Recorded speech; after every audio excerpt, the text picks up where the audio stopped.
Welcome. We're glad you're here. Jesus Christ. Will? You surprised to see me, Joseph?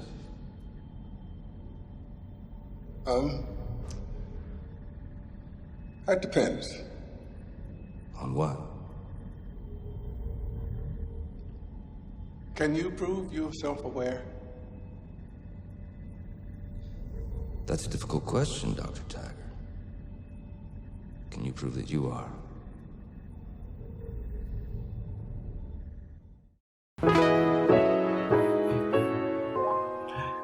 That was a bit of a wildcard there, playing that clip from Transcendence, the Johnny Depp movie.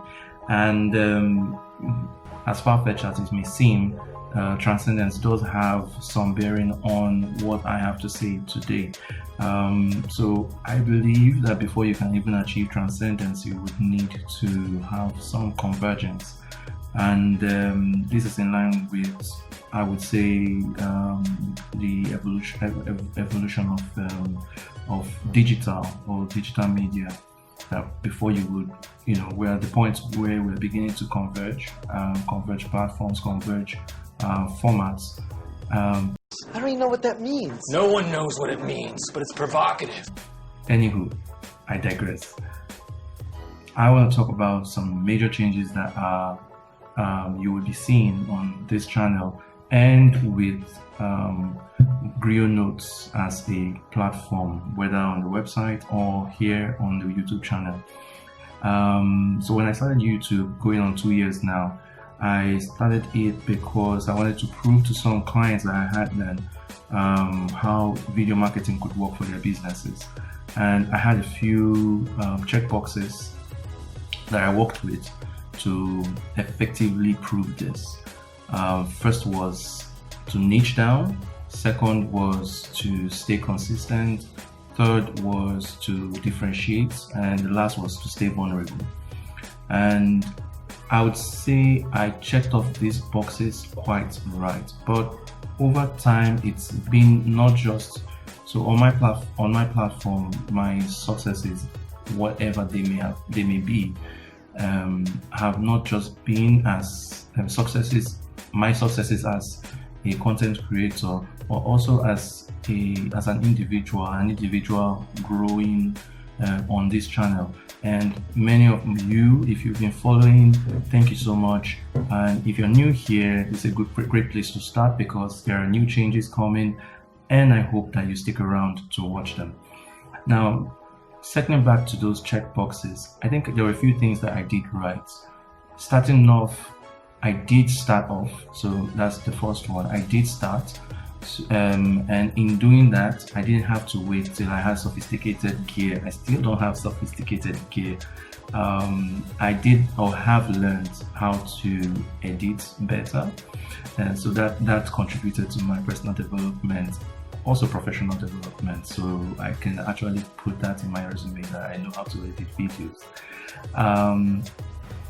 The second dimension, or the flip side, is that I did not post as frequently as I hoped to or should have. And this was a major flaw for me because I tend to overthink my subject matters and perspectives most of the time.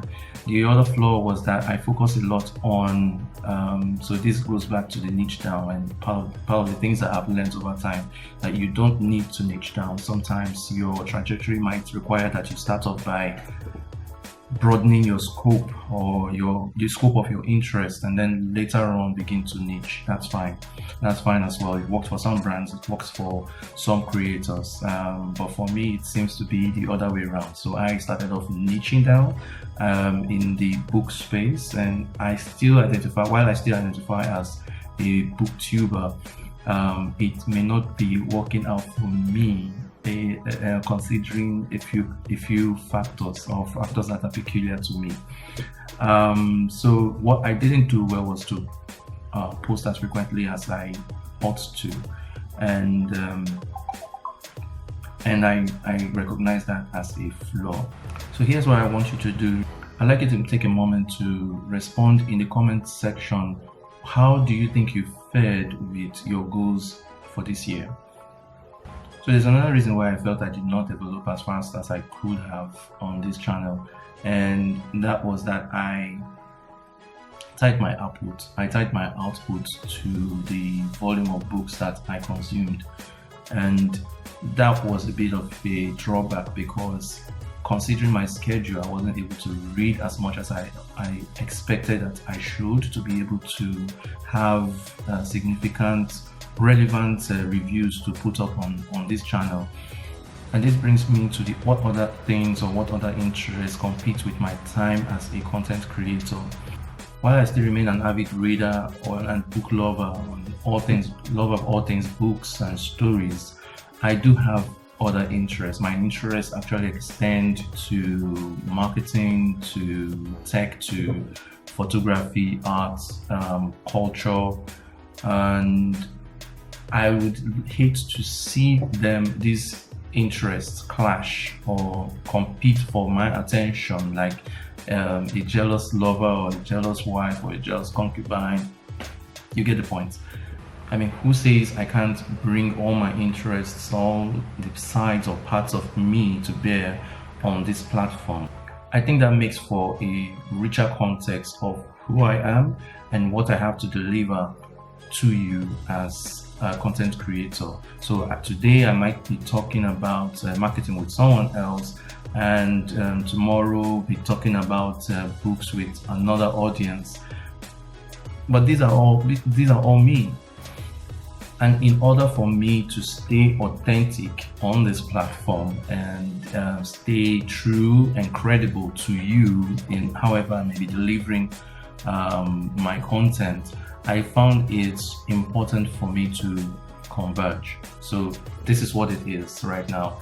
I am converging all my interests on Griot Notes as a platform. So Griot Notes will now be a melting pot for all things stories about storytelling, stories about other storytellers, stories about stories and books.